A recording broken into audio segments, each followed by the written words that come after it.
Bienvenidos a un nuevo episodio de Los Apuntes. Estoy hoy con Mateo y con Augusto Salvato, los hermanos Salvato. Muchas gracias por coparse. Por favor. Empezamos vamos a los bifes. Me gusta. Este libro, el nuevo libro de ustedes, pues ya escribieron La Batalla del Futuro, Sí. pero esta es otra temática que es una reflexión sobre el país. País de mierda.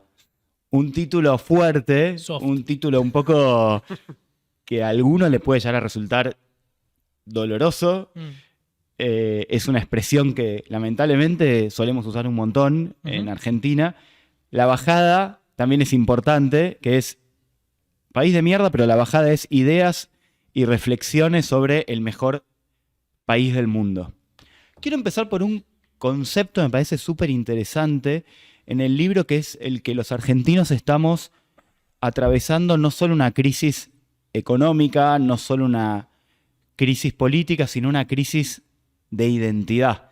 Y al final yo pienso, una crisis de identidad es como una crisis en el sentido de nación, de sentirnos nación. Explíquenme un poco ustedes, empiece el que quiera, qué es esto de que estamos atravesando una crisis de identidad en Argentina. Bueno, perfecto. Si querés empiezo yo mientras termines de favor. tragar el... Por favor, yo estoy acá disfrutando. Es la idea. Perfecto. Bueno, nosotros lo que vemos y lo que nos motivó un poco a hacer esta investigación y publicar este libro es que se le da poca bola en la Argentina a la cuestión de la construcción de nacionalidad. Es decir, nos sentimos muy cómodos con algunos mitos que decimos, como por ejemplo, bueno, pero la gente solo saca la bandera en época de mundial, o no sé, el argentino no es muy patriota, o este país es una mierda. Digo, todos esos mitos van alimentando a la idea de nación, pero no nos dedicamos mucho a pensar la cuestión de la identidad nacional. Eso en otros países se da un poco más o con más frecuencia. Por ejemplo, en Estados Unidos, especialmente en los últimos años. De hecho, vos justo trajiste un libro de Samuel Huntington que es justo eso. ¿Quiénes somos? Es el libro que... Un buen libro y un libro polémico. Muy polémico, pero que plantea una cuestión desde un punto de vista que yo no comparto, pero plantea la cuestión de la identidad nacional en Estados Unidos. En la Argentina este tema no se debate mucho. Y cuando se debate, generalmente se debate con estos parámetros que decíamos antes. Entonces, por un lado, lo que nosotros vemos es que estamos en una crisis de identidad. Antes sí se debatía. Antes Exacto. había una búsqueda de construir una idea de nación y se debatía mucho sobre el tema. No es más de los últimos tiempos esto. Exacto, bueno, especialmente te diría que en la última época en la que se discutió fuertemente fue en 1930, o sea, ya hace casi 100 años. Toda esa década se discutió bastante y después como que el nacionalismo, todo esto se emparentó mucho con el nacionalismo y el nacionalismo un poco cayó en desgracia por experiencias políticas del siglo XX. Claro. Entonces eso lo que nos lleva es a una crisis de identidad en la cual no solamente no se discute sobre el tema, sino que además cuando se discute se hace desde una perspectiva muy negativa en términos, si se quiere, bien prácticos, ¿no? De lo negativo y positivo. Una perspectiva muy negativa bajo este paraguas de lo que nosotros decimos esta idea de país de mierda. Claro. Y esto de la crisis de identidad, yo pensaba, ¿cómo los atraviesa a ustedes como personas? Porque una crisis de identidad nacional es una crisis al final con los individuos que conformamos una nación, ¿no? Es en algún momento de tu vida preguntarte qué es ser argentino. ¿Está bueno? ¿No está bueno? ¿Cómo lo vivís vos eso, Mateo, por ejemplo? No, primero, gracias por la invitación y muy contentos de estar acá. Gracias a ustedes por venir. Segundo, Francia, lógicamente.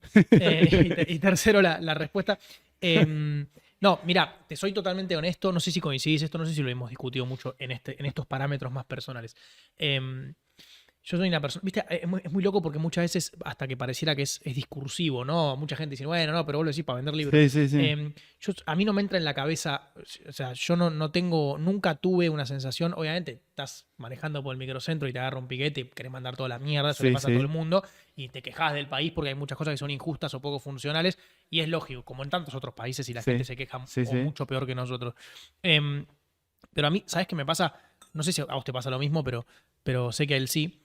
Yo cuando el avión toca las ruedas, el tren de aterrizaje en Ezeiza, yo estoy contento. O sea, nunca, viste que siempre te vas en la fila del aeropuerto que están los que dicen, ya volvimos, y qué cagada, ya volvimos.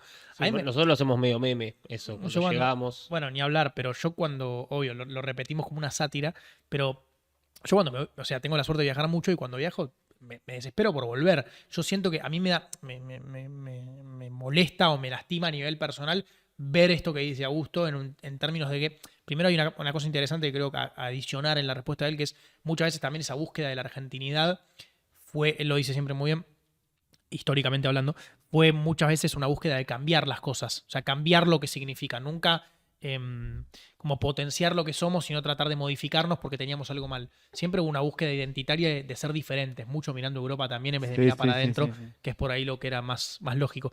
En lo personal, yo soy un enamorado total de la Argentina. O sea, es algo que siento que somos un grandísimo país. No es una narrativa o un título vende humo. En un montón de aspectos somos un país muy injusto también en muchas características, pero yo siempre trato de analizarlo primero con el vaso medio lleno. Pero segundo, en el contexto.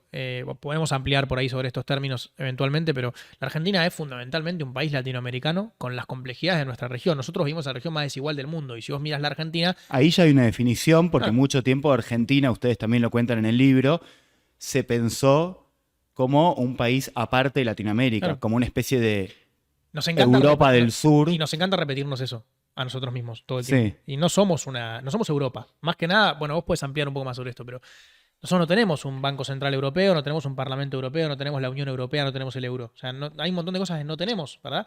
Entonces, hay un montón de... Sí tenemos cultura europea. Ni hablar, bueno, en gran parte de la Argentina. En gran parte de la Argentina, no en toda, lógicamente, pero eso obviamente es una influencia que tiene lógica que uno se compare. Pero lógicamente, si vos te comparás con Suiza, nunca te van a dar los números.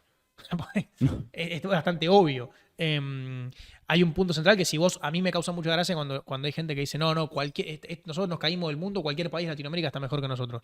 Yo apuesto que esa gente no conoce todo el resto de los países de Latinoamérica y la verdad que la calidad de vida en la Argentina, a pesar de, y eso es lo que te marca tal vez muchas veces el rumbo, los éxitos y la calidad de vida de nuestro país, a pesar de, son tremendas. Entonces imagínate si encauzáramos un poquito la cosa, no te querés ir nunca más. Esta crisis de identidad tiene que ver con que la gente también está enojada con el país por la situación. Porque es verdad lo que decís, Mateo, que aún hoy en muchos índices la Argentina en el contexto regional no está tan mal en algunos índices sociales, pero por otro lado, ¿no? Vivimos en una situación con una economía caótica, donde es imposible proyectar, tenemos la mayor inflación o una de las 5 mayores inflaciones del mundo. ¿Cuánto influye este factor del enojo que tiene la gente en una crisis de identidad? ¿Cómo lo ven eso? Influye, o sea, tiene una parte de influencia sin duda. O sea, yo soy del 94, empecé a trabajar en el 2012. O sea, desde que yo empecé a trabajar, nunca trabajé en un país en crecimiento y en un país con inflación de menos de 2 dígitos anual. Entonces, es lógico, o sea, y cualquiera que más o menos sea de la misma generación puede hacer lo mismo. O sea, yo empecé ganando en mi primer trabajo $1.100 y después de 5 años de experiencia con ya un seniority y demás, también ganaba $1.200. Sí. Entonces, evidentemente, esa situación, especialmente para una generación que viene sufriendo esas consecuencias de ese estancamiento prolongado, es definitivamente un factor que contribuye a esa idea. Pero por otro lado, y es parte de lo que nosotros queremos argumentar con el libro, también hay una cuestión de que hay una falta de construcción nacional. ¿Viste? Cuando en el colegio teníamos educación cívica o instrucción cívica. Bueno, en algunos lugares o en algunas épocas se llamaba ciudadanía. Y nosotros no hemos hecho un trabajo muy bueno en los últimos, digámosle, 50 años, por decir un número, en construir ciudadanía. Que no solamente es, hacer el acto patrio y cantar el himno ni nada por el estilo, sino que tiene que ver también con cómo educamos a una ciudadanía para vivir en democracia y en el siglo XXI. Es decir, que tiene que ver con no solamente que participar es ir cada 2 años a votar, que tiene que ver con ciertas reglas de tolerancia que aplican a la democracia, que tiene que ver con ciertos debates donde la identidad también está metida, que nos cuesta dar o que no solemos dar demasiado. Claro. Hay una idea que ustedes plantean más adelante en el libro, que es la de recuperar un sueño argentino. Me quedé pensando porque el país que tiene la máxima del sueño es Estados Unidos, ¿no? Sí. El sueño americano. Pero vieron que en Estados Unidos se suele acompañar, a ver si me siguen en esto, se suele acompañar esta máxima del American Dream con una frase antes que es algo así como, si vos llegás a Estados Unidos y trabajás muy duro y te esforzás mucho, Sí. podés cumplir tu sueño americano. Y en Argentina hay otra expresión que ahora tal vez no se usa tanto, pero que es la de el país generoso. Y creo que tiene que ver un poco, incluso si uno se remonta a la época colonial, los españoles, cuando venían a América, venían más en búsqueda del oro. Y los norteamericanos eran colonos que iban a trabajar la tierra, entonces venían ya con una idea de América distinta. Y la idea del país generoso es un poco la idea de, bueno, me merezco que este país generoso me dé algo. Como que excluimos esta idea de que tienen en Estados Unidos con el sueño americano, que es, te vamos a dar algo, este país te va a dar algo si hay mucho esfuerzo, si hay mucho trabajo previo. ¿Qué piensan ustedes del sueño argentino, de esto que les estoy planteando, de esta construcción? ¿En qué tiene que basarse? Bueno, primero que el argumento está buenísimo, o sea, la lectura está buenísima, porque yo creo que, bueno, vos sabés más de esto, pero es muy probable que tenga mucho que ver la concepción, lógicamente, desde... Bueno, nosotros un poco en el libro lo tratamos también, pero desde esa concepción que vos decís de que, bueno, esto buscó ser un espacio de extracción de Claro. riqueza más, Sí, sí. más que de construcción de parte de los colonizadores. Seguramente tiene una influencia bastante grande en cómo nosotros culturalmente lo percibimos hoy. A ver, yo creo que también hay una exageración muy grande o una frase injusta de que este es un país de vagos, ¿viste? Eso es como una cosa que también se repite muy frecuentemente, cuando no es cierto. O sea, la Argentina es un país construido fundamentalmente por gente que no tenía nada. No sé, no quiero ser autorreferencial, pero nuestro abuelo es un gran ejemplo, inmigrante gallego de Galicia, Sí, sí. que no es que giró un globo terráqueo y dijo, bueno, voy acá, al primer lugar que se le ocurrió, sino que buscó la Argentina por un foco puntual, vino acá sin un mango, no tenía nada en lo más mínimo, y bueno, logró construir lo que pudo, pero una base para que las generaciones que siguieran estuvieran mejor. Y la Argentina también siempre fue fundamentalmente un país de oportunidades, contrario muchas veces socioculturalmente a lo que es Latinoamérica en términos de la visión sobre la movilidad social ascendente. La Argentina, dentro de lo que explicamos dentro de ese sueño argentino, la Argentina siempre fue muy propensa al apoyo o a la connotación positiva de la movilidad social ascendente. La Argentina es algo que está bien visto y es normal que se proyecte, arrancar de poco, llegar a un montón, hacerlo de cero, es algo común. En el resto de Latinoamérica, no en todos los países, no sin ofender, pero en muchas sociedades no se ve tan así. Casi hay muchas sociedades de Latinoamérica que se dividen directamente por estratos. Yo no escuché en mi vida un argentino que hable de estratos en términos de vos estás en ese estrato, yo estoy en el mío, no me hables. Es un país bastante más horizontal y transversal en ese aspecto. Sí, completamente. Entonces, yo creo que hay una base construida, lógicamente, esto del país generoso, es interesante de estudiar, pero también yo creo que tiene mucho, o sea, esto que vos decís del American Dream, que si bien fue cierto en un montón de ejemplos que se fueron dando, acá siempre ha gustado hablar muy bien de esto, que es una mezcla entre el soft power, digamos, y la narrativa nacional, que nosotros hablamos un poco de pasar de la narrativa nacional decadentista a la narrativa nacional de futuro. Y Estados Unidos son los reyes de la narrativa también, ¿viste? Porque hay muchas cosas que vos te imaginás que Estados Unidos es, llego, me esfuerzo y todo va a estar buenísimo. Sí, sí, completamente. Y es the land of the free, ¿viste? Pero bueno, qué sé yo, hace 20 minutos atrás, si no le gustaba tu color de piel, te tenías que parar en el bondi para dejarle asiento a otro. Y no es bardear a Estados Unidos, sino decir, hay una construcción narrativa para proyectarse hacia el mundo de una manera que nosotros nunca le dimos pelota, es lo que arrancaba diciendo Augusto. Y la Argentina es esa tierra, o sea, no por nada, primero que hay una cosa a combatir. Hace unos años, Mateo, en Nueva York, un diplomático francés me dijo algo que creo que coincide con lo que estás planteando. Me dijo, acá la gente que trabaja en los trabajos peores pagos y más difíciles, más sacrificados, por ejemplo, no sé, en la cocina de un restaurante abierto a las 24 horas, Sí. A veces siento que está más feliz que en Europa, que tienen un montón como de derechos sociales y tienen cosas que en Estados Unidos no tienen, pero porque tienen mucho más asimilado esto del sueño americano. Claro. O sea, Claro, de que están ahí para exacto. buscar un progreso. Bueno, pero la Argentina tal vez no aprovecha esa narrativa, pero la Argentina para muchísima gente es una tierra de oportunidades. Yo me canso de ver, y me encanta, los comento siempre y les pongo emojis en las redes sociales, un montón de gente, no sé, ponele de Venezuela, que festeja la ciudadanía argentina, de que dice, che, estoy en la facultad y me vine acá y estoy re bien y no sé qué y me tratan bárbaro. Sí, es como... Es una locura Sí, eso. es una locura. Y nosotros lo vivimos Es todo lo bardeando, contrario a lo que solemos ahora proyectar. Sí, Y exacto. otra cosa, el éxodo argentino no existe. La Argentina tiene saldo migratorio positivo. O sea, entra más gente de la que se va y entra muchísima gente en búsqueda de progreso de todos los países de Latinoamérica, obviamente de algunos más que de otros, pero Colombia, Venezuela, Chile, Paraguay, un montón, Uruguay, un montón de inmigración que tiene la Argentina que viene acá a buscar oportunidades también. Eso existe. Sí, sí, sí.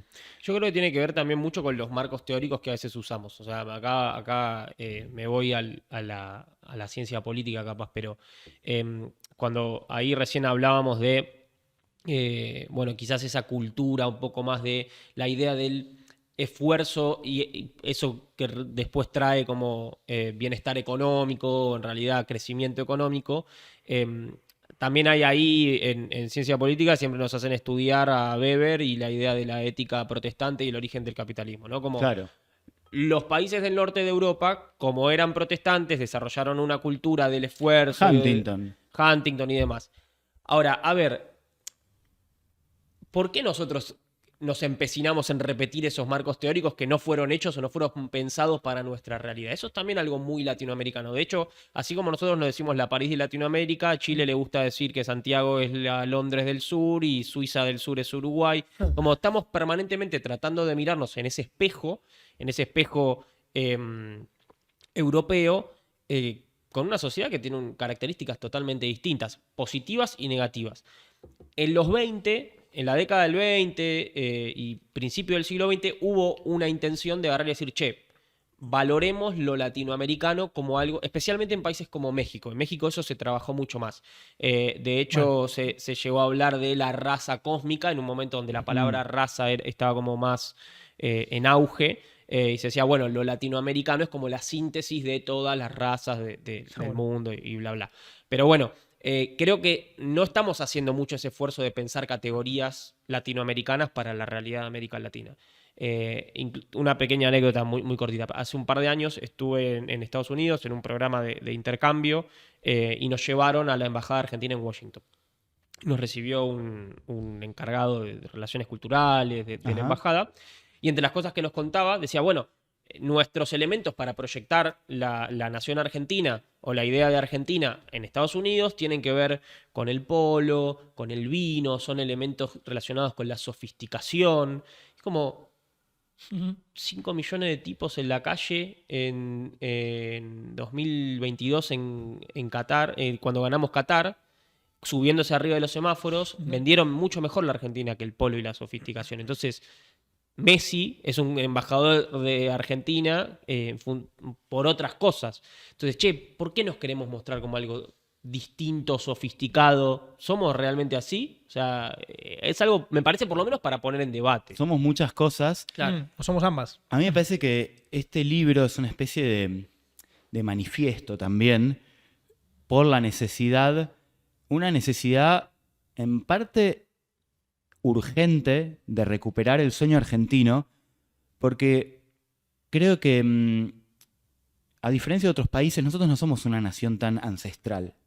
Hay naciones México. que son, claro, México, Irlanda incluso, bueno, Sí. muchos países de Europa, otros países de Latinoamérica. Argentina es una nación más nueva y que fue construida en torno a una promesa, que es la de, a ver, muchos de nosotros descendemos de inmigrantes, no todos los argentinos, pero sí muchos de nosotros, y descendemos de gente que vino acá por una promesa, que ustedes lo cuentan en el libro también, pero era esta promesa de voy a trabajar, es un país próspero, y me voy a quedar en la Argentina y voy a poder progresar y voy a poder hacerme una casa. Entonces es una identidad construida alrededor de esta promesa, más que de rasgos ancestrales como país. Por lo cual, en estas últimas décadas y en estos últimos años, si esa promesa empieza a flaquear, vos, Mateo, contabas que aún seguimos siendo una tierra de oportunidades, pero bueno, hay mucha gente que tiene la percepción de que eso, al menos en el último tiempo, está pausado. Sí. Que el ascenso social que ustedes consideran que es la variable esencial del sueño argentino, hay que recuperarla. ¿Cuánto tiempo nos queda para volver a recuperar estas cosas que hacían al sueño argentino, volver a crecer, volver a ser un país que genere ilusión? ¿Y qué puede llegar a pasar si no lo logramos, ¿no? Porque hay una cosa también de frustración acumulativa, al menos en las últimas décadas. Lógico.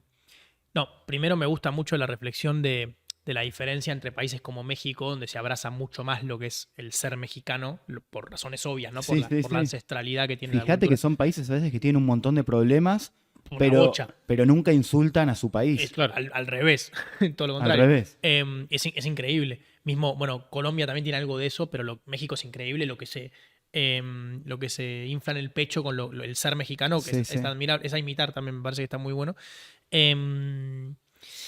Yo no sé si, por la pregunta, no sé si me aventuraría a poner una fecha de vencimiento, porque para mí no la hay. Yo creo que la Argentina es un país que, viste, muchos se argumenta así, viste, se tira al aire, no, vamos en camino, con todo respeto al pueblo venezolano, ¿no? Vamos en camino a Venezuela y no sé qué. Yo creo que la Argentina no. Me interesa mucho tu opinión en este aspecto, pero a nivel sociocultural no es un país que tenga una fecha de vencimiento, que vamos a ser un estado fallido. A mí me vuelve loco muchas veces cuando nos comparamos o decimos que somos el fondo del tarro total. Básicamente porque tenemos una macroeconomía desastrosa, que es verdad.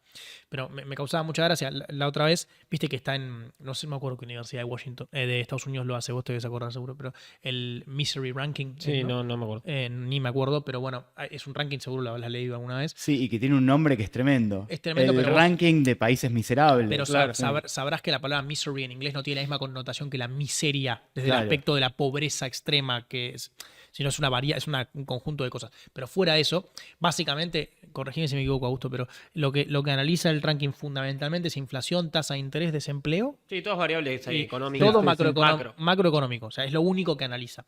Y obviamente te daba la Argentina, el 1 era el peor, el 290 y algo, no me acuerdo, es el mejor, que creo que era Suiza, ¿no? Algo así. Y nosotros estábamos puestos 5 o 6, ponele. Y Haití estaba 8. Y yo veía, o sea, arriba que nosotros. Entonces yo veía la titulares, gente ve eso, claro, pero de gente diciendo, estamos peor que Haití. Dale, y cualquier persona, sin ofender, no me quiero pelear con nadie, pero cualquier persona que haya leído un artículo o haya investigado un poco sobre la situación de Haití, no solo la historia, sino la actualidad, a nadie se le ocurriría en el mundo decir que estamos peor que Haití. A un haitiano no se le ocurriría decir que Argentina está peor que Haití. Seguramente se reiría si escucha esa frase. Y nosotros lo decimos con una liviandad en los medios, en las redes, como si, no, bueno, me voy a ir a Haití. ¿Estás cargando? O sea, yo creo que hay algo a recuperar que para mí no tiene una fecha límite del esfuerzo, pero sí es cierto que hoy hay una ventana de oportunidad muy grande.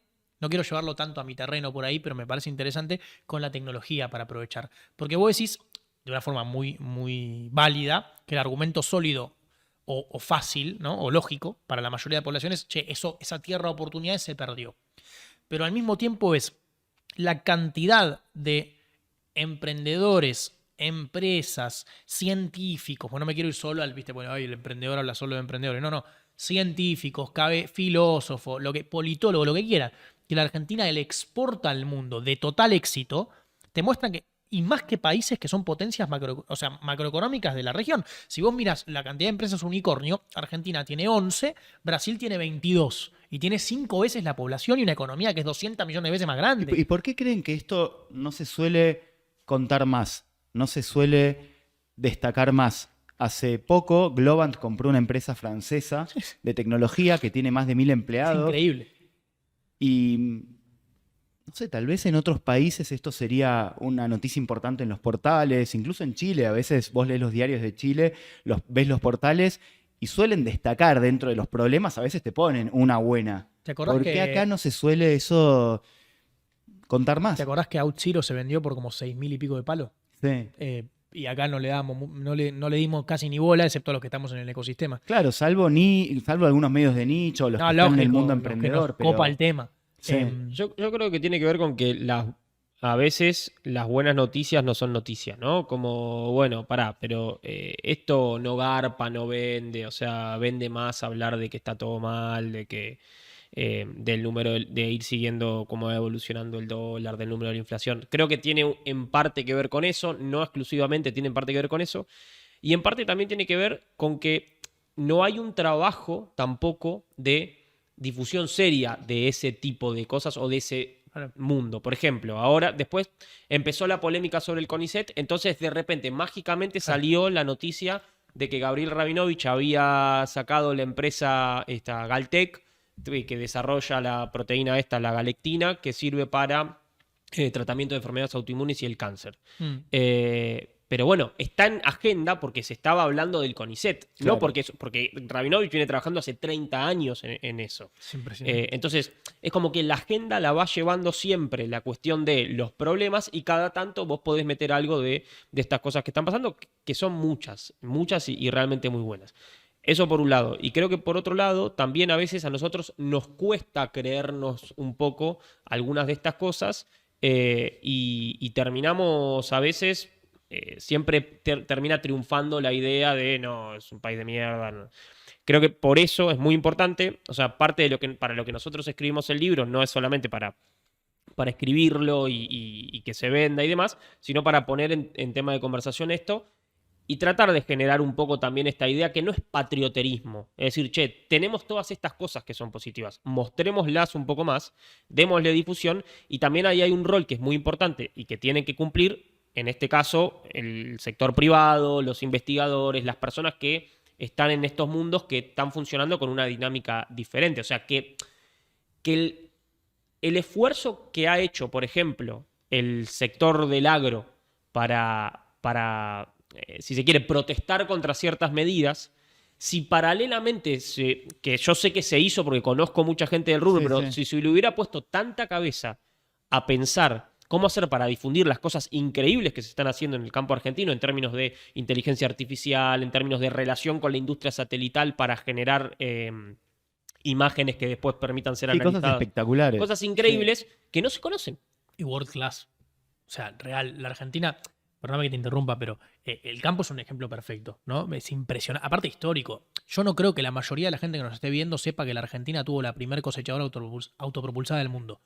Yo creo que seguramente no. Me tiro a la pileta a decir que el 75% o más de la gente que está viendo esto no lo sabía. No es porque, Mateo, para aquí iluminado. No, porque me lo contaron de casualidad en Sunchales una vez que fui a laburar. Dijeron, vos tenemos acá la primera y yo pensé que me decían de Argentina. No, del mundo, flaco. Yo digo, me estás jodiendo. ¿Y cómo nadie sabe esto? La mayoría de la gente no sabe que somos el país, yo tampoco lo sabía hace no mucho, con más premios Nobel de Latinoamérica, no per cápita.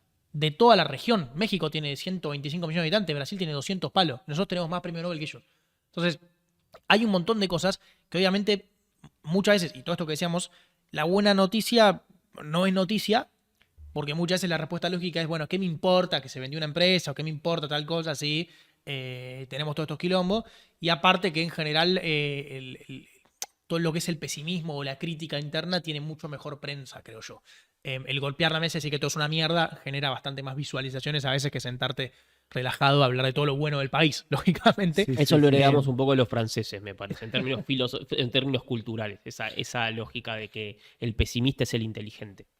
Ustedes, bueno, hablando de eso, lo que plantean es que es algo casi entretenido de leerlo, como en todas las etapas, en todas las épocas de Argentina, aún en las que hoy consideramos épocas de oro, los argentinos nos quejábamos, decíamos que el país era una porquería, que estábamos camino a la perdición.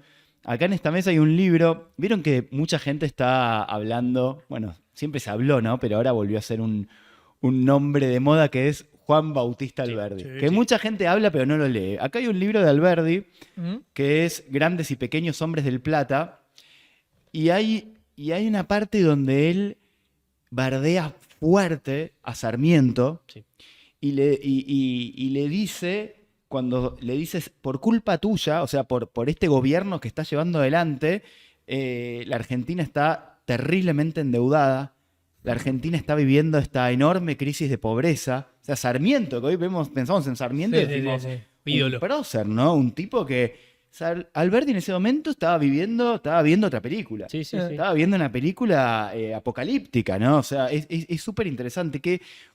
¿qué hacemos con eso? ¿Qué hacemos con esa personalidad que tenemos? Te divido la respuesta en dos. Por un lado, una reflexión sobre Alberdi, que me parece que es una figura interesantísima de la historia que se la estudia poco. De hecho, creo que ayer, en estos días, digamos, fue el aniversario de su nacimiento y pasa como medio intrascendente, ¿no? Como que se lo piensa poco, pero una de las cosas que es muy interesante de la discusión que tenían Alberdi y Sarmiento, que venía de varios años, es que en realidad ellos medio que se peleaban porque Alberdi le criticaba a Sarmiento que él se había medio vendido a Buenos Aires, ¿no? Le decía, Claro, Alberdi detestaba Buenos Aires. claro, él era como, era el sueño de la Confederación de Urquiza que no se pudo implementar porque los Mitre y los Sarmiento medio que generaron esa división primero y después. Pero en realidad lo que a mí me parece más interesante, hoy Alberdi, que está tan reivindicado, sería visto como un tibio. Alberdi era un tipo que fue perseguido por Rosas y después agarró, hizo todo un manifiesto con un montón de cosas que Rosas había hecho bien y motivos por los cuales no había que combatir a los caudillos como Rosas había combatido a los liberales. O sea, era un tipo muy complejo, muy interesante y que me parece que también se lo piensa o se lo lee poco. Y con respecto a eso, él también era víctima de esa narrativa decadentista. Nosotros cuando en la secundaria leemos Juvenilia, por ejemplo, está bárbaro, está todo bien con Miguel Cané, pero es un canto a la melancolía. O sea, es estar todo el tiempo diciendo las épocas cuando era joven y que la pasaba y que estaba todo bien y que Buenos Aires era otro. Es como permanentemente es una cuestión muy melancólica. Y eso alimenta las miradas del país, pero también las miradas del contexto general. Digo, el mundo fue y será una porquería.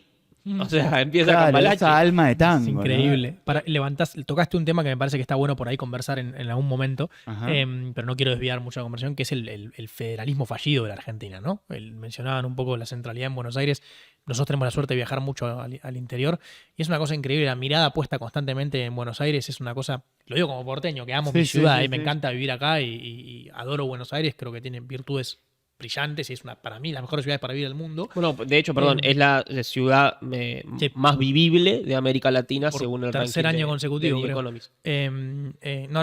Ciudad increíble, pero también pienso qué loco, a mí me pasa mucho viajar al interior, estar en un pueblo, no sé qué son, Vicuña, Maquena, Córdoba, y prender la tele y están hablando de que robaron a alguien en el conurbano. Está bien, no es que no es que no hay que hablarlo, pero digo, muchas veces hay una centralidad puesta que es un tema para hablar, pero no me quería olvidar de mencionar algo interesante de Juan Bautista Alberdi, que vos justo lo trajimos a colación. Muchas veces a nosotros se nos confunde, ojo, también hago mea culpa, por ahí lo explicamos mal, pero creo que se nos confunde con que somos anti emigración, como que tratamos de que la gente no se vaya, ¿viste? Y como no, si te vas está mal, tenés que quedarte a pelearla, el famoso quedarte a pelearla. Sí. Nada más lejos de eso. De hecho, nosotros siempre decimos, si podés ir a algún lado a estudiar, como hizo Augusto, o tenés la oportunidad de viajar y conocer el mundo, es mejor porque te saca la cabeza de la coyuntura argentina y te muestra cómo el mundo, primero te hace ver cómo se hacen las cosas mucho mejor y todas las cosas que Argentina tiene de buenas que en el mundo no hay, ¿no? Entonces creo que está bueno. Pero el ejemplo de Alberdi, 30 años fueron.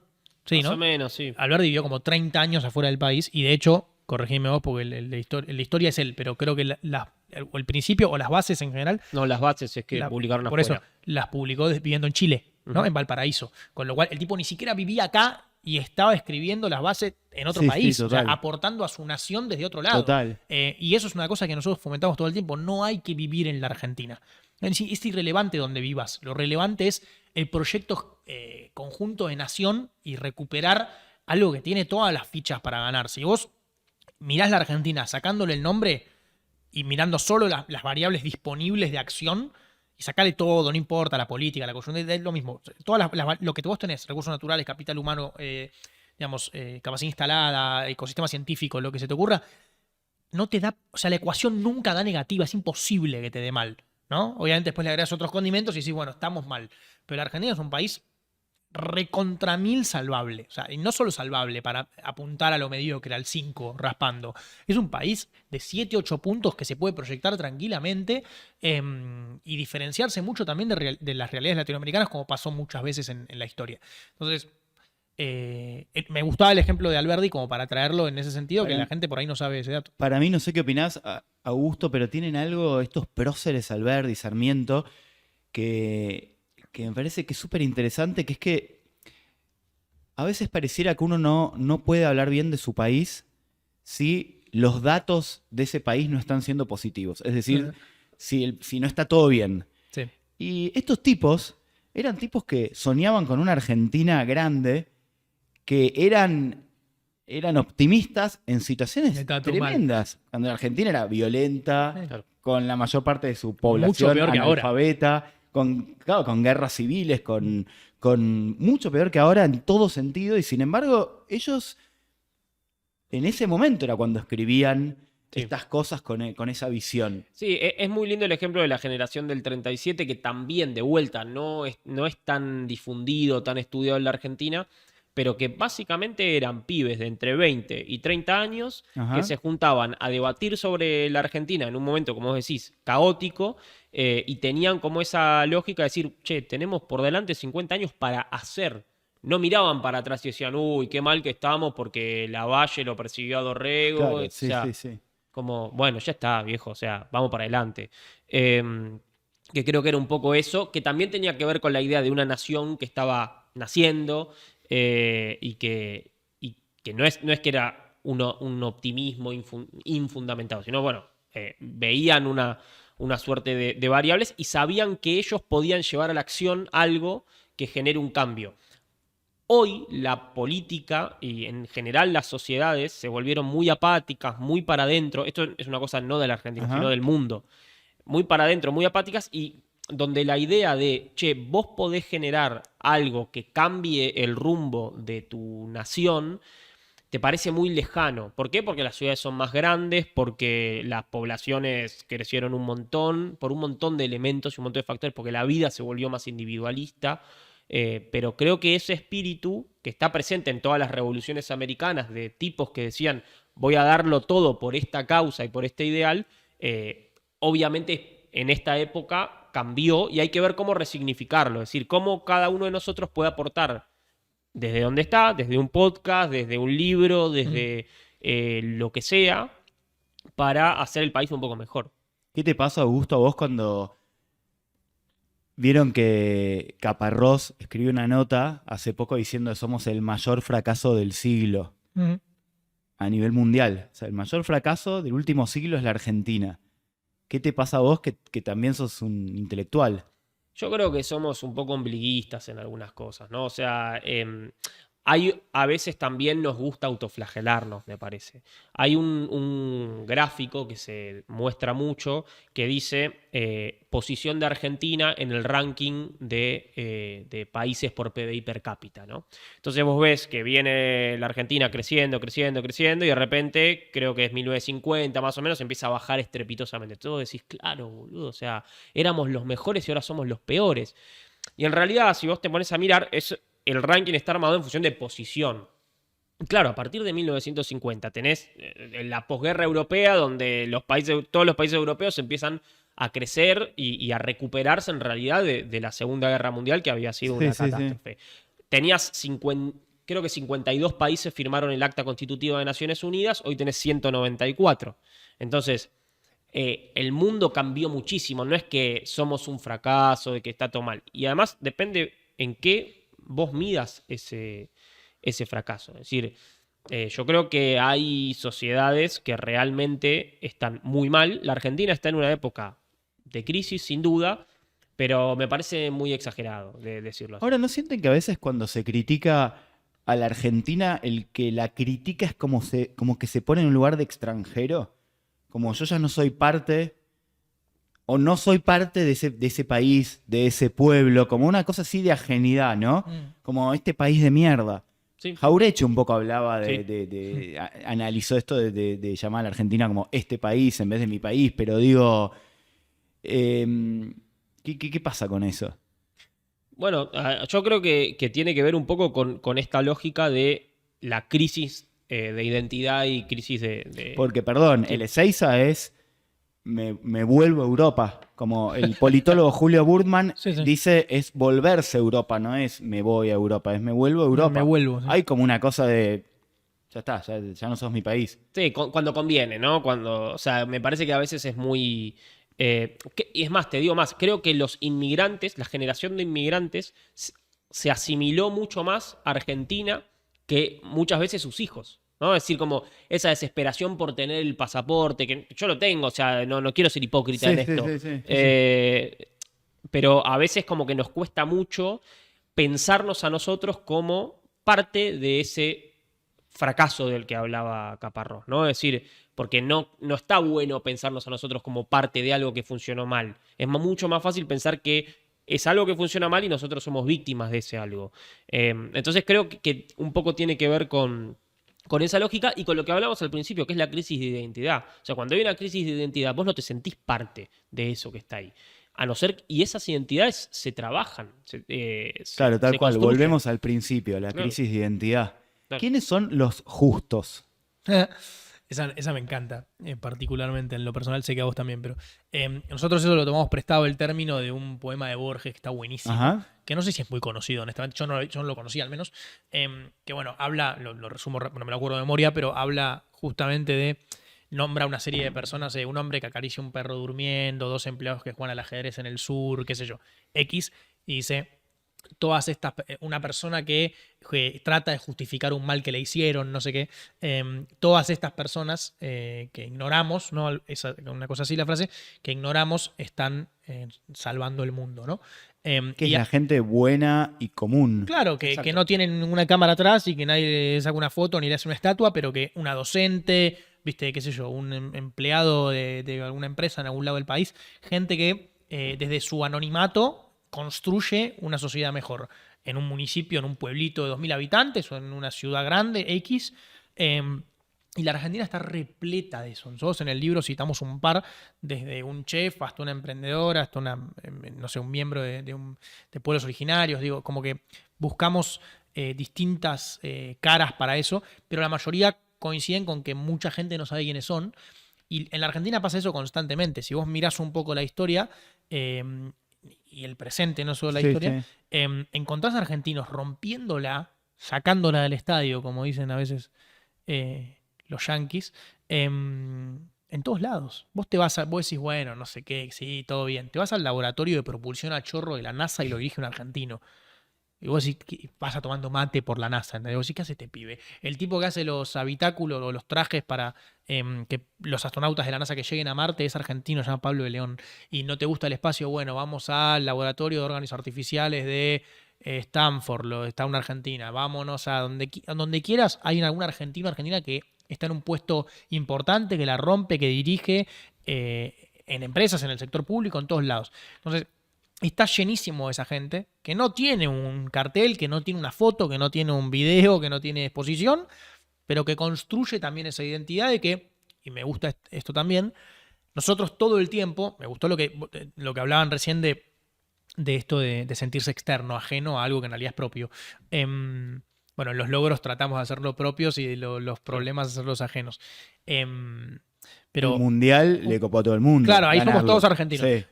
Pero en realidad hay un punto increíble que es toda esa gente que ignoramos construye la imagen que nosotros creemos todo el tiempo y nos decimos, no, nos caímos del mundo y la gente se nos caga de risa. Y vos vas a un montón de países y decís, no soy de Argentina, hay países en los que te abrazan, Israel, Bangladesh, o sea, ¿viste? Se alegran. Amamos a de Bangladesh. encontrar Sí, mal, olvidate. 100%. Pero Israel a mí me sorprendió muchísimo cuando fui. Era argentino y te empiezan a, ¿viste? Porque todos conocen a Lali, Cris Morena, ¿viste? El fútbol, todo, y nos aman. Sí, la industria cultural. No, ni hablar. Otro tema también interesante para discutir. Pero es increíble como la visión que tienen la gente fuera de la Argentina es mucho más positiva a veces que la nuestra. Y también está dado por esos justos, esa gente que o vivió, o vive, o resaltó en la historia, en el exterior, y que la gente destaca, que no son solo Messi y Maradona, que igual son muy importantes. Uno lo banaliza porque Argentina es una máquina de construir lugares comunes, entre comillas, como si todo fuera un lugar común. Los 5 premios Nobel, no, ya pasó. Como si fuera una boludez tener 5 premios Nobel, ¿viste? Y los 11 unicornios a mí ya me dicen, nada, bueno, ¿a quién le importa los 11 unicornios? No, hay un montón de cosas como esas que son increíbles, que la mayoría decidimos ignorar o no darle foco, básicamente por este autoconvencimiento de que no servimos para nada. Augusto, esta pregunta es para vos, que sos politólogo. ¿Cuánto nos complica el tema de la división política?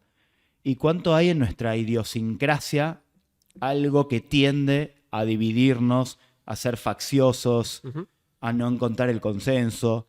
Vos hablabas de que Alberdi fue perseguido por Rosas, sin embargo después intentó tener una mirada más contemplativa. Claro. Y hubiera sido lo que hoy te pone el estigma del tibio, ¿no? Exacto. Sí, sí.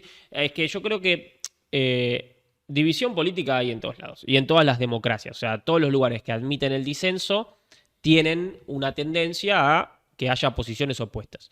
El problema es lo que Joaquín B. González identificaba como el espíritu de la discordia. O sea, esto lo decía Joaquín B. González hace 110 años. Riojano.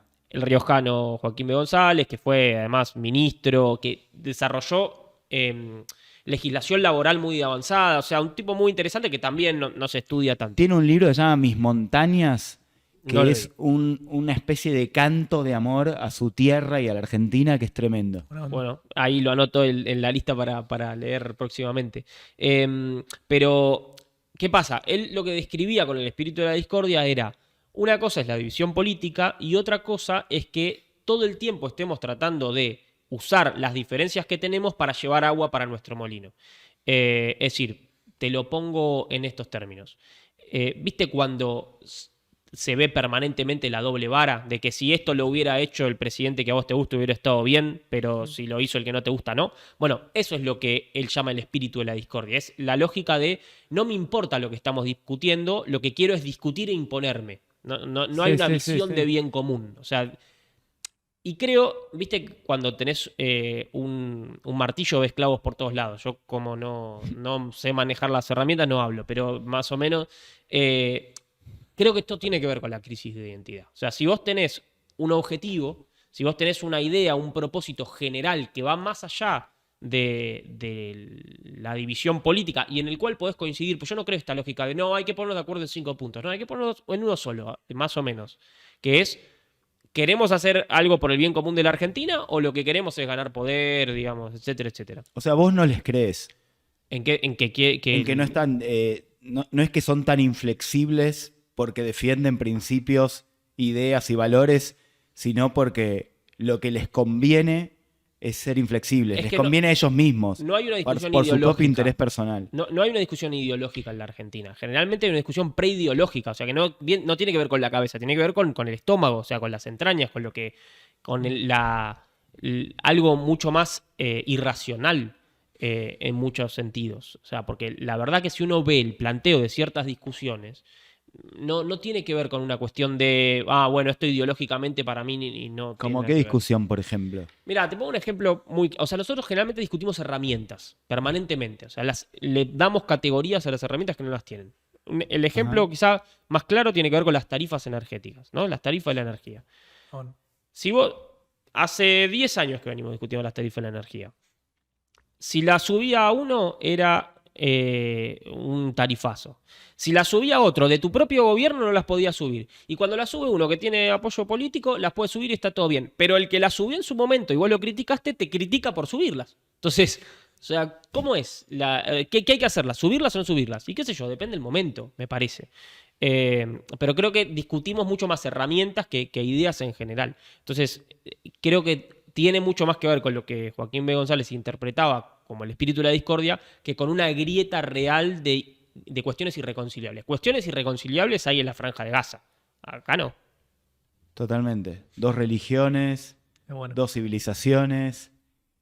Les voy a hacer una pregunta que es un poco más del plano de lo personal, pero que tiene que ver con el sentimiento, ¿no? Porque también la nación tiene que ver con un sentimiento. Y es, ¿qué recuerdo de sus vidas, qué imagen, en qué lugar sintieron que eso era Argentina, que eso es estar en Argentina? Se sintieron argentinos. Les voy a dar un ejemplo porque parece medio complejo, pero a mí me pasa que con mis viejos cuando yo era chico, cuando tendría 8, 9 años, mi viejo iba mucho al sur y íbamos en el auto y cruzábamos el río Colorado cuando empieza la Patagonia y parábamos en algún motel de laca y el paisaje era como con esa cosa, esa estepa agreste, medio desierta, pero con unos horizontes y unos atardeceres increíbles. Y tengo ese recuerdo, como que para mí eso es lo argentino, la Argentina. O sea, tengo como eso atesorado en el corazón como una cosa emocional, ¿no? Que me lleva a, soy argentino porque viví esos paisajes, viví ese momento, no sé. A ustedes,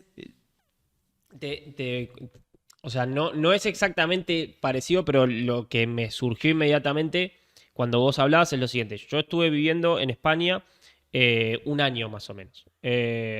Nada, o sea, la pasé súper bien, no es que... sí, sí. En el medio tuve que volver, pues yo estaba con una beca que me obligaba a volver y a las 2 semanas, 3 semanas me fui a seguir estudiando a París, pero tenía sí o sí que pasar por la Argentina, entonces estuve 3 semanas.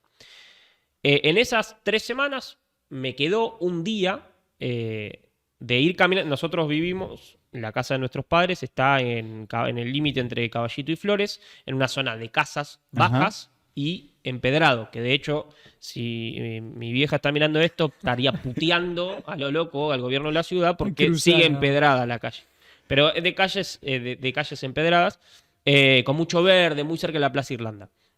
Y un día me acuerdo de ir caminando por esas calles que son muy tranquilas, un domingo, y viste que los domingos a eso de las 11 de la mañana empieza a haber un olorcito asado por todos lados, y había sol, entonces me acuerdo de esa imagen.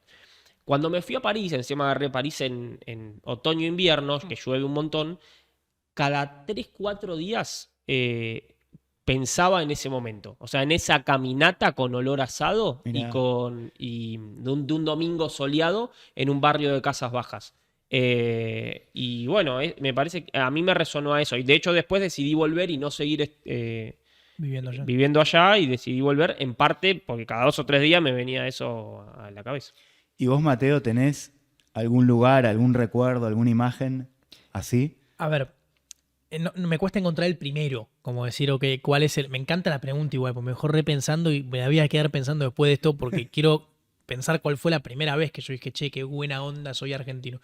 Siento que obviamente lo primero que se me vino a la cabeza fue el Mundial, este Mundial lógicamente, porque bueno, ver la unidad de toda la gente en un mismo lugar, celebrando algo en el contexto que tenemos. No había diferencias. No, increíble. O sea, creo que es una de las cosas más lindas. Sí, Si sí. no de la más linda, pegan el palo que me pasó en la vida. Creo que lloré 4 días seguidos. Pero en realidad hay una cosa que a mí me... Yo antes mencioné lo del falso federalismo. Y hay algo que yo admiro mucho. Si hay una cosa para admirar que me parece que está buena de la Unión Europea, es esto del Erasmus, ¿se llama, no? De esto que gente va a estudiar a otras universidades de otros países, ¿verdad? Está buenísimo. Está bárbaro Sí, porque sí. aprenden de las otras culturas de su región. Yo creo que eso estaría buenísimo que pase en la Argentina. Y nadie lo Pero plantea. nadie lo Y plantea, sería espectacular. pero O sería sea, vos decís genial que porque- un chico de 17 años de Comodoro Rivadavia se pase 6 meses en Buenos Aires al y el de revés. Buenos Aires en Comodoro y al revés. y otro en Jujuy. Yo creo que tendríamos que hacer algo tipo el Erasmus porque, primero, de vuelta, hay una centralidad en Buenos Aires. Que es obvia, la sabemos todos, la famosa frase horrible de que Dios está en todos lados pero atiende en Buenos Aires. Desgraciadamente, en muchos casos, no en todos, pero en muchos casos es real. Más que nada, mientras más te alejas al norte y más te alejas al sur. Sí, sí. Una cosa que yo sí tengo que elegir un punto o varios puntos, no es uno en particular. Pero yo después de que empecé mi emprendimiento, me empezó a pasar que me empezaron a citar de todas las provincias que yo como buen porteño, la mayoría no las conocía, a dar conferencias o presentar o ir a no sé, un centro terapéutico para personas con discapacidad, yo me dedico a eso. Y empecé a viajar un montón por todo el país. Y todos los recuerdos más lindos que tengo relacionados a mi argentinidad son, si bien cada vez que paso por el Obelisco me emociono, son en el interior. Porque ahí es donde, y yo creo que eso es lo que es un gran mal de la Argentina, cuando muchas veces los porteños no conocemos el país. Primero porque no vemos todo lo bueno que hay, que es increíble. Segundo, porque nos perdemos una cantidad de gente hermosa y de costumbres hermosas impresionantes. Pero te puedo nombrar un montón, no quiero extenderme tanto, pero recuerdo algunos puntos. Mendoza es mi lugar favorito en la Argentina por lejos, y me acuerdo que ahí fue donde me empezó a gustar, de casualidad, pues no es tanto del lugar, pero la música que nunca le había prestado atención, que es el folclore, el chamamé, la chacarera, digamos, me empezó a gustar ahí.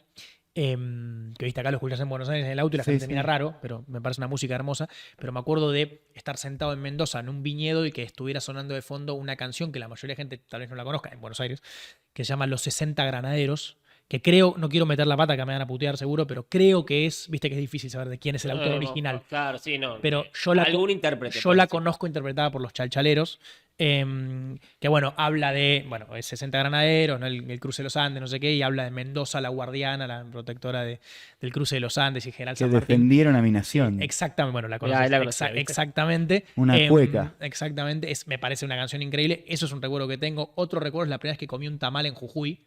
Y yo dije que este lugar es lo mejor que hay en el mundo. Todo te pasó con la comida, vos. También, pero otro recuerdo es bueno, me tocó una cosa hermosa también de Mendoza, que fue, ya que estamos con el vino, tomar un vino en Mendoza con José Zucardi, el dueño, obviamente, de Zucardi, que me acuerdo que en ese momento como que me veía afuera y dije, esta es una de las cosas más lindas que recuerdo, porque primero un tipo adorable, pero segundo que hoy, al día de hoy, tipo con años y años de laburar, de su familia también, sigue laburando en el viñedo constantemente y lo que han logrado. Qué sé yo, Ushuaia, el aterrizaje en Ushuaia, para mí es una de las cosas más lindas de la Argentina. Es complicado porque se mueve mucho el avión, pero cuando bajás en Ushuaia es como decís, nada, déjate joder, esto no puede ser. O sea, no, ¿para qué me quiero ir a los Alpes si tengo esto acá? Hay millones, se me ocurren millones en casi todas las provincias que he conocido, casi todas, me faltan un par, y tengo ejemplos de todas, el asado en la ruta, qué sé yo, hay mil cosas que, la medialuna de Atalaya, qué sé yo, miles, pero es una linda pregunta, sí, perdón. Hay una visión que tenía Nietzsche, el filósofo, sobre la historia, que siempre me pareció recontra interesante, que es que la historia solo sirve si es para... La historia es como un archipiélago que vos tenés que ir a ella solo para encontrar aquellas islas que a vos te sirvan, que te sirvan para proyectarte hacia el futuro. Es decir, él estaba contra los diarios, contra las noticias, contra la historia de tipo académica, ¿no? Como estudiarla hiperobjetivamente qué había sucedido en cada momento. Decía, la historia para lo único que sirve es para ver si hay algunas cosas que nos sirvan, algunos episodios que nos sirvan para llenarnos de energía positiva, de autoestima y proyectarse hacia el futuro. Es como una especie de manipulación positiva, digamos, de la historia, ¿no? Entonces yo les pregunto a ustedes, ¿qué episodios de la historia o qué próceres? No estábamos hablando de Sarmiento y Alberdi, dos próceres liberales, pero digamos, ¿cuáles son los episodios de la historia o los próceres o las personas que a ustedes los inspiran? Tengo varios en mente, pero voy a tomar uno de lo que no hablamos mucho, que tiene que ver con la educación en la Argentina. En 1883 se celebró en Argentina el primer Congreso Pedagógico Internacional. El primero que se hacía en Latinoamérica se hizo en Argentina. Durante todo 1883, si uno ve a los diarios de la época y demás, se discutía sobre el tema de educación. Al punto tal de que uno de los tipos que estaba en la Corte Suprema en ese momento, que es Onésimo Leguizamón, decidió renunciar a la Corte Suprema para presidir el Congreso Pedagógico Internacional porque creía que eso era más relevante que estar en la Corte. Ese año fue un año muy importante porque se debatieron un montón de cosas que son las que después alimentaron a la Ley 1420 de educación, que fue la que finalmente logró dar un salto importante de calidad a la educación, especialmente a la educación pública argentina, en ese principio del siglo XX. Entonces, 3 años antes de ese 1883, la Argentina había habido prácticamente una guerra civil por la sucesión presidencial, es decir, el ejército de Carlos Tejedor contra el de Roca. El presidente se había tenido que ir por acá, por Belgrano, a esconder. Eso lo cuenta muy bien Pañi en su libro El Nudo. El Nudo, sí, exacto. Bueno, todo ese contexto donde recién había como una mínima estabilidad y que haya tipos discutiendo permanentemente la cuestión de la educación como algo fundamental, nos da la pauta de que, primero, las cosas se hacen de forma seria, prolongada a lo largo del tiempo y requieren esfuerzo de muchas personas. No es que vino Sarmiento, hizo 50 escuelas y cambió, o las escuelas que haya hecho, y cambió la historia de la educación en Argentina. Él puso dio un puntapié, que es muy importante, pero después hubo un trabajo constante a lo largo del tiempo de toda una generación. Y por otro lado, que si a pesar del contexto nos ponemos a hacer cosas en serio, tenemos la gran posibilidad de cambiar la situación en la que estamos y ver cambios relativamente rápidos. Bueno, el mío por ahí es un poco más un lugar común. Bueno, en realidad contra mi argumento de que hacemos muchos lugares comunes de cosas interesantes.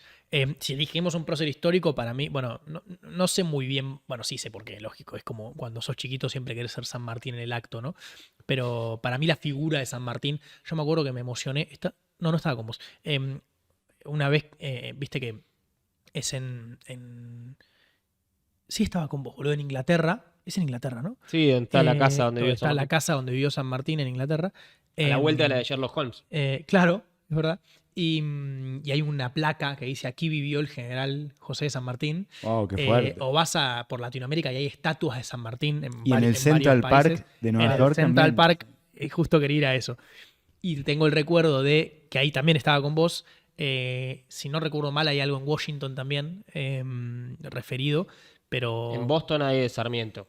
en Boston hay de Sarmiento, es verdad, pero la del Central Park, yo era chico cuando hace poco fui a Nueva York y la volví a ver y dije, déjate hinchar la pelota. No puede ser, o sea, no puede ser, es increíble, este tipo es increíble y a mí me gusta y la refrito todo el tiempo, pero la famosa expresión, ¿verdad? O carta, ¿no? Transcripción de San Martín, o sea, puede ser imposible, pero es imprescindible, ¿no? Muy buena. Esta famosa frase, que yo la trato de usar como argumento, como validación para todo lo que intento hacer, que es difícil, que es, bueno, loco, si este chabón cruzó los Andes y liberó gran parte de América, no hay nada que no podamos hacer o que no tengamos que seguir haciendo por el objetivo común. Y el tipo lo hizo por un objetivo común. Después, si nos tenemos que poner a nombrar de más contemporáneos que yo, tenés gente que le salvó la vida, Pablo le salvó la vida a millones de personas en el mundo. Yo creo que no lo reivindicamos lo suficiente, deberíamos hacerlo más aún. Pero así tenés argentinos como ese, tenés cientos. Pero bueno, si es de la historia, me gusta. Alberti me encanta también, pero San Martín es el mío. Bien. ¿De qué se tiene que construir una nueva épica argentina? ¿Con qué la construimos? Augusto, hablabas de la educación, por ejemplo, que formaba parte de esas cosas que nos daban orgullo, ¿no? Y ahora estamos de capa caída. Entonces, ¿de qué tenemos que agarrarnos? ¿De los emprendedores, de los innovadores, de los deportistas? ¿Dónde está?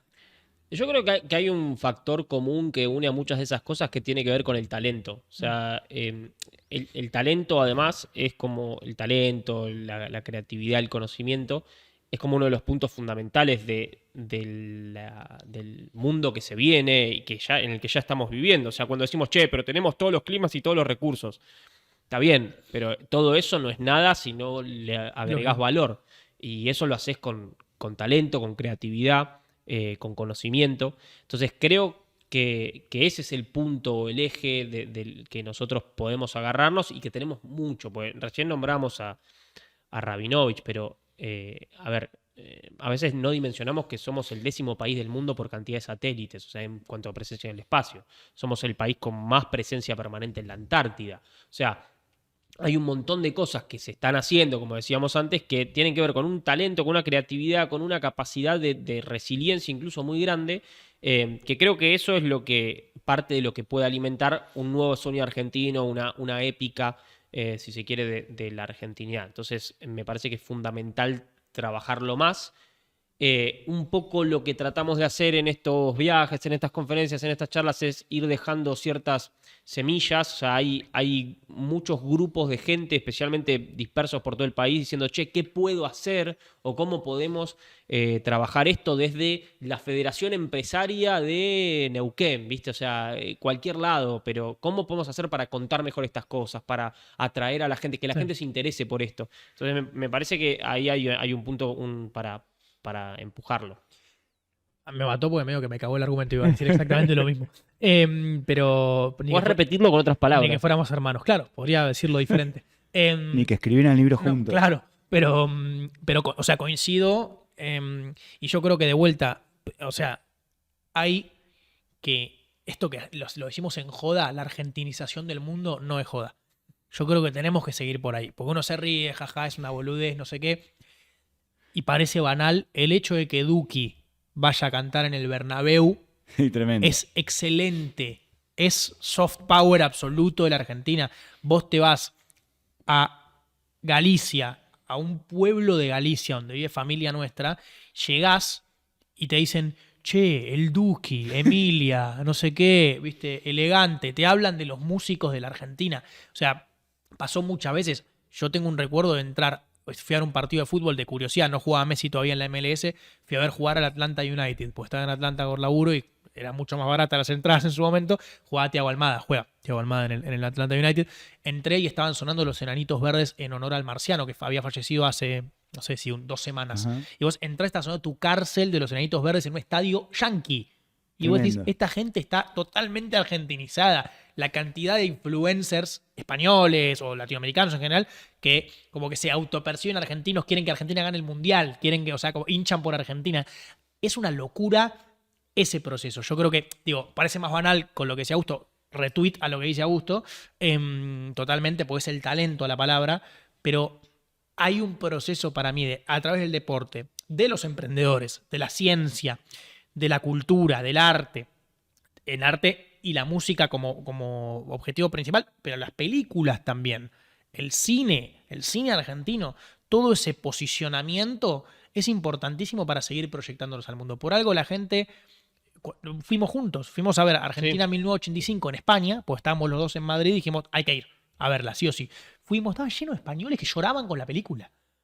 Y hacían tipo, esto no puede ser esto, qué increíble, no sé qué. Eran españoles, madrileños. O sea, hay un laburo que hay que apoyar de la argentinización del mundo. Fuera de esto del talento, para mí hay que seguir bancando, que exportar talento de una forma positiva sin que se nos... no escapes la palabra, pero siguiendo capitalizándolo de la mejor manera.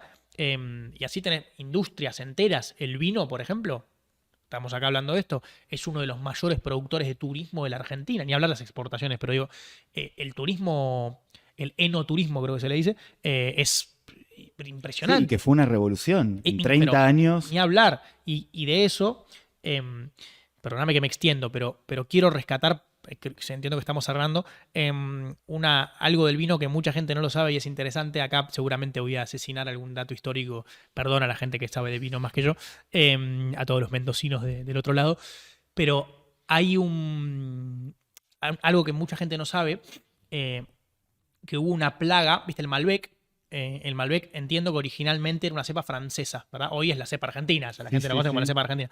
Originalmente era una cepa francesa, que fue azotada, y acá es donde creo que voy a matar algún tipo de dato histórico preciso, pero fue azotada por una plaga que llamaba la filoxera, ¿no?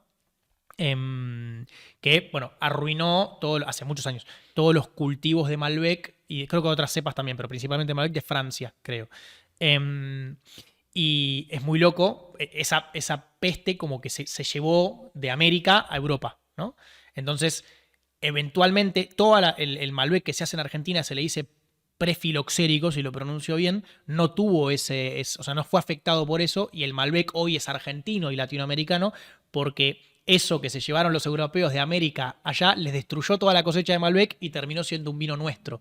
Y es como, esto está muy representado en un vino de Catena Zapata, se llama Malbec argentino, que es muy llamativo la etiqueta, que es todo como un arte como medio de la muerte, que representa la muerte o como la contraconquista de traernos el Malbec y adueñarlos nosotros, como te llevaste una cosa, nos llevamos nosotros otra. Destacarlo como un dato interesante, pues soy muy fanático de esa industria. Pero bueno, siento que ahí hay algunas cosas a perseguir o a seguir fomentando. Bien, está buenísimo. Gracias, Augusto. Gracias, Mateo, por esta charla. Por favor, gracias a vos. Por favor, gracias a vos. Un placer enorme. Muy interesante la charla.